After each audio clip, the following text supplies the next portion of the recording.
Hello my dear students, welcome in this class by BK Rai. मैं बीके राय अपने प्रिय छात्रों का आज के क्लास में हार्दिक स्वागत करता हूं। मेरे प्रिय छात्रों, आज हम तुलसीदास की उस रचना को अध्ययन करेंगे, उस रचना के बारे में जानेंगे जो धनुष यज्ञ के समय इसका वर्णन है, जिसमें प्रभु श्री राम, लक्ष्मण और परशुराम के संवाद को तुलसीदास जी ने बड़े ही सुंदर ढंग से प्रस्तुत किया है। इसमें मैंने आपको बतलाया था कि उस समय का वर्णन इसमें किया गया है जब धनुष यज्ञ में प्रभु श्री राम ने भगवान शंकर के धनुष को तोड़ा था। धनुष टूटने का समाचार जब भगवान शंकर के अनन्य भक्त परशुराम को प्राप्त हुआ था तो अत्यंत क्रोधावेश में वो राज दरबार में पधारे थे और ये जानना चाहा था कि इस धनुष को तोड़ने का दुस्साहस किसने किया, किसने इस धनुष को तोड़ करके मेरे प्रभु का अपमान करने का प्रयास किया। आपको मैंने बतलाया था कि उनकी क्रोध भरी बातों को सुनकर के प्रभु श्री राम ने बड़े ही कोमल वचनों में उन्हें जवाब दिया था कि हे प्रभु, इस भगवान शंकर के धनुष को तोड़ने वाला आपका ही कोई एक दास होगा और इस दास शब्द का माखौल उड़ाते हुए अत्यंत व्यंग और क्रोध भरे वचनों में परशुराम ने जवाब दिया था कि अरे राम, सेवक वह होता है जिसके दिल में सेवा का भाव होता है। यहां तो सेवा का भाव कहीं से नहीं दिखलाई पड़ रहा है। मेरे प्रभु का धनुष भंग करके एक तरीके से उस व्यक्ति ने मेरा नहीं, मेरे प्रभु का अपमान करने का प्रयास किया है, इसलिए यहां सेवा भाव का कोई प्रश्न ही नहीं है। उसके साथ वह तो शत्रुता का भाव अपना करके इस प्रकार का दुस्साहस किया है और शत्रुता का भाव रखने वाले के साथ केवल लड़ाई करनी चाहिए।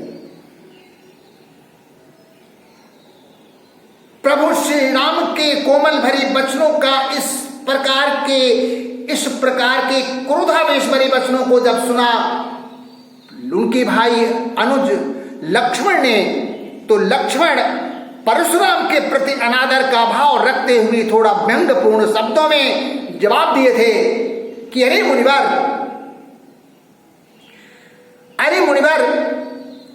ऐसे धनुष तो हमने अपने बचपन में बहुत से तोड़ डाले थे, ऐसी धनुषियां, लेकिन आपने तब तो कोई इस प्रकार का क्रोध नहीं दिखलाया। तो भला इस धनुष के टूट जाने पर आपकी इतनी ममता, इसके पीछे इतनी ममता क्यों? और उसके बाद उन्होंने जो जवाब दिया था वहीं पर हम लोगों ने अपनी बातों को समापन किया था कि अय राजकुमार, काल के वश में होकर तुम जब अपनी जबान संभाल करके नहीं बोल रहे हो। भगवान शंकर के जिस धनुष की महिमा के बारे में सारी दुनिया जानती है, उसी धनुष को तुम अन्य धनुषों के समान समझ रहे हो। और उसी के आगे इस बात को हम आगे बढ़ाते हुए आज अपने कथन को आगे बढ़ाने जा रहे हैं कि बिहस लखन बोले मृदवानी, अहो मुनीश महाभट मनो। लखन कहा हंसी हमरे जाना, सुनहु देव सब धनुष समाना। जब उन्होंने कहा कि भगवान शंकर के इस धनुष को तुम धनु ही के समान समझ रहे हो, लक्ष्मण जी मुस्कुरा करके बोले, अरे देव, वो तो धनुष ही था ना, चाहे वो भगवान शंकर का धनुष हो चाहे सामान्य धनुष हो। अरे दुनिया की सारी धनुष तो एक ही समान होते हैं ना। धनुष के टूट जाने का पहला तर्क उन्होंने दिया कि सुनो देव सब धनुष समाना। हे देव सुनो, दुनिया के सारी धनुष एक समान होते हैं। और दूसरा तर्क दिया कि का क्षति लाभ जीन धनु तोरे। जून माने होता है पुराने, इस पुराने धनुष यदि ये पुराना धनुष टूट ही गया तो इसमें क्या क्षति और क्या लाभ, अर्थात क्या हानि और क्या लाभ। और आगे मुनिवर देखा राम नयन के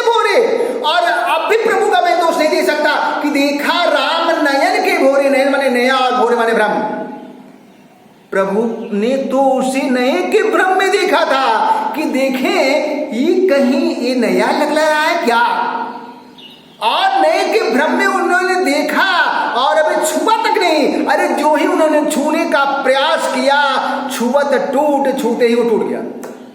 तो इसमें लोग पता ही ना दोषों, तो इसमें भगवान का क्या दोष? अरे प्रभु का कोई भी दोष नहीं।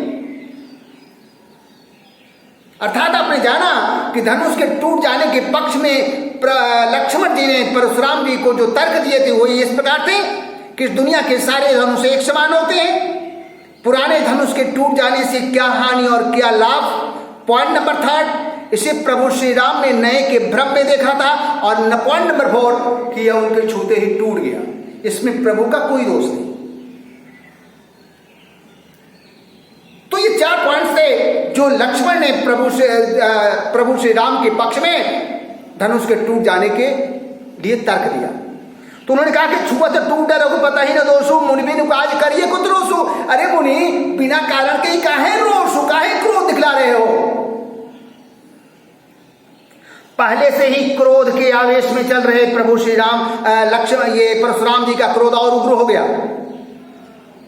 एक तो क्रोधी स्वभाव के, और एक इस प्रकार की व्यंग की बातों को भला सुन पड़ेंगे, मजाक का बात सुन पड़ेंगे, वो और नाराज हो गए। और नाराज होकर के बोले चित परुष की हो रहा, अपने फर्श को दिखलाते हुए बोले, अरे रे सठ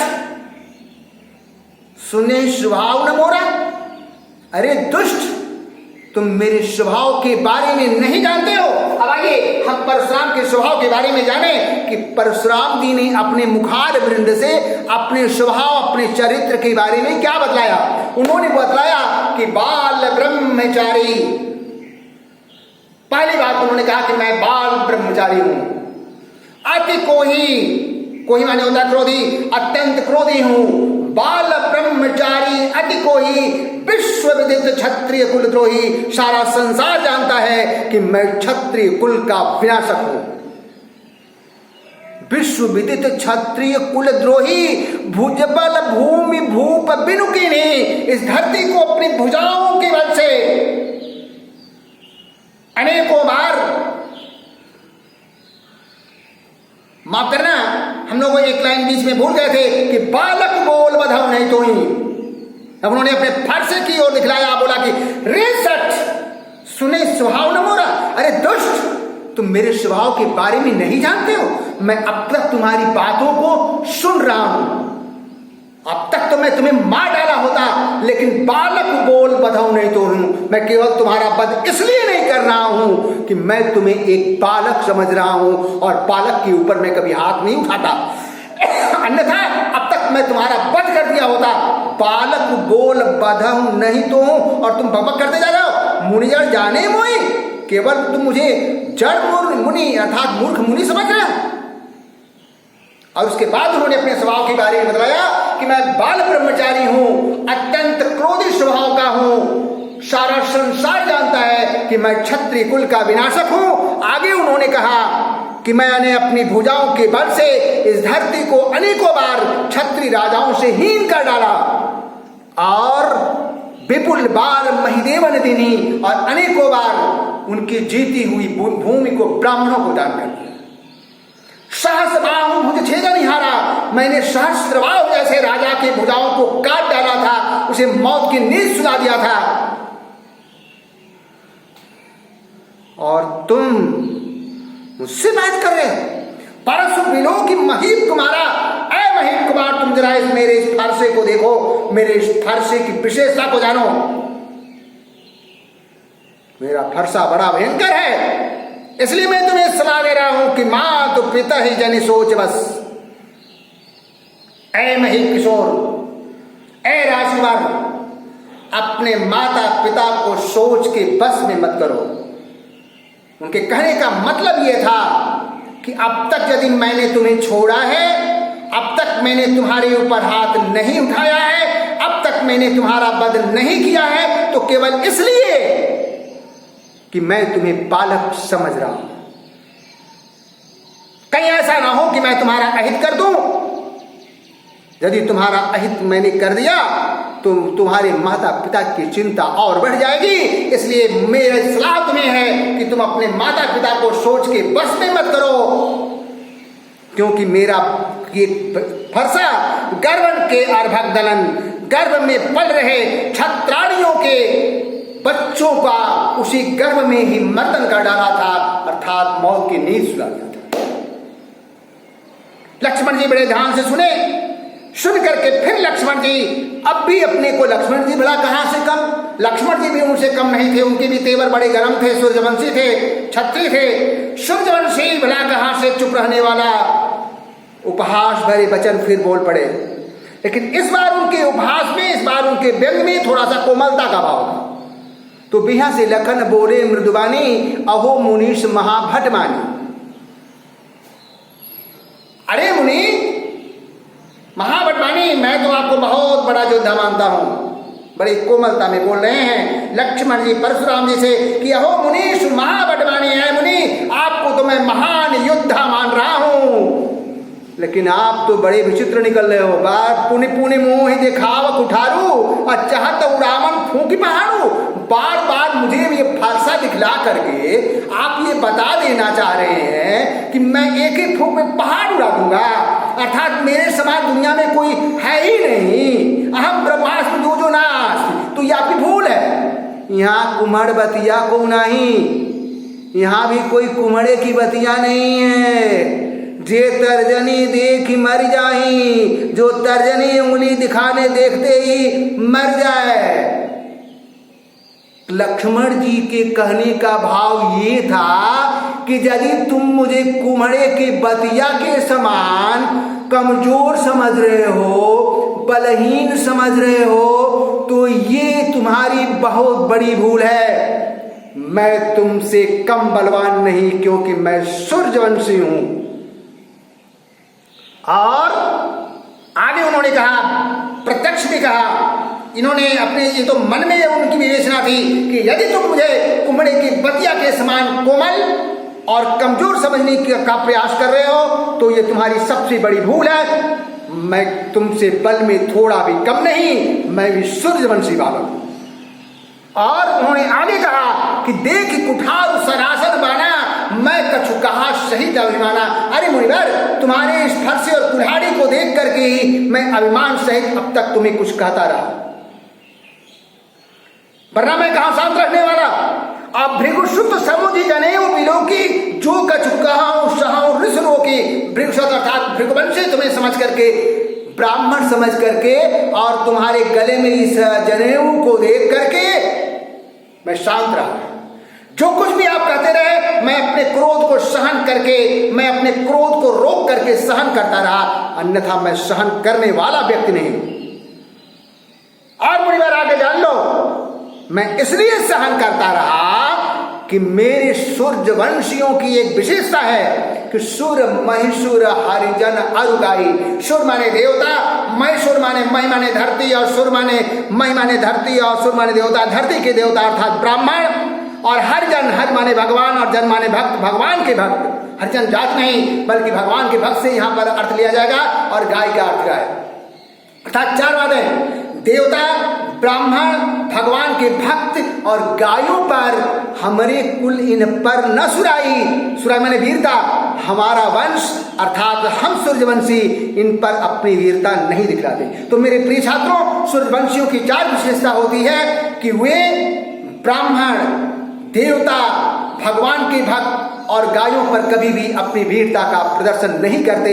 आगे उन्होंने कारण भी लक्ष्मण जी ने ये परशुराम जी को बतलाया कि क्यों नहीं अपनी वीरता का प्रदर्शन करते, क्योंकि बधे पाप, यदि इनका वध हम लोग कर देते हैं तो हमें पाप का भागी बनना पड़ता है, और अपकीरत हारे, और यदि हम हार जाते हैं तो हमें अपजस का पात्र बनना पड़ता है। इसीलिए हम इनके ऊपर अपनी वीरता का प्रदर्शन नहीं करते। मारते हूं पाप पर ये तुम्हारे, यदि आप मुझे मारना भी चाहेंगे तब भी मैं आपके ऊपर प्रहार नहीं कर सकता, केवल आपके पांव पर ही पड़ना चाहूंगा। और एक बात और मुनिवर, कि कोटि कुलिस सम वचन तुम्हारा, व्यर्थ धरा हूं धनुबान कुठारा।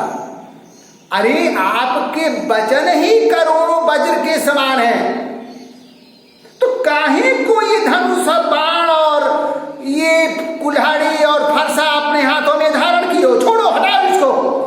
इनसे अधिक तो इंसान को मारने के लिए आपके कठोर वचन ही पर्याप्त हैं। अब सोचो,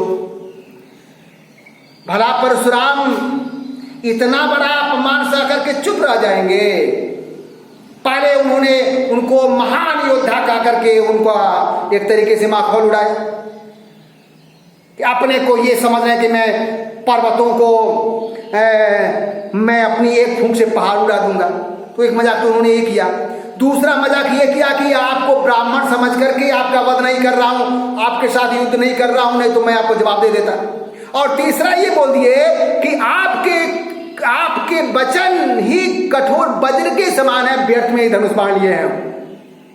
और इतना व्यंग बोलने के बाद बड़ी चालाकी से, बड़ी चतुराई से अंत में उन्होंने ये भी कहा दिया कि जो बिलो की अनुचित कहाऊं, यदि आपको देखकर हमने कुछ अनुचित बोला है तो क्षमा हूं महामुनि री। हे धैर्यशाली, हे महामुनि, आप धैर्य धारण कर हमें क्षमा करें यदि आपको देखकर हमने कुछ गलत कहा हो तो। भगवान परशुराम का आवेश थोड़ा और बढ़ गया, लेकिन सुन सरोस भृगुवंश मणि बोले गिरा गंभीर। तो भृगुवंश के मणि अर्थात परशुराम जी अत्यंत गंभीर वाणी में, लेकिन क्रोध भरे वचन में लक्ष्मण जी से जो अगली बात बोलने जाते हैं, या लक्ष्मण के बड़े भाई से जो बात बोलने चाहते हैं, या उनके गुरु विश्वामित्र जी से जो बात बोलने चाहते हैं, वो कथन क्या उन्होंने कहा, इस पर चर्चा हम अगली क्लास में आपसे करेंगे। मुझे उम्मीद है कि ये सारी बातें आपके जहन में अच्छी तरीके से बैठ गई होंगी। मेरी इन बातों के साथ आज का क्लास समाप्त हो रहा है। Okay, good bye. फिर आपसे मिलेंगे, तब तक के लिए विदा, नमस्कार।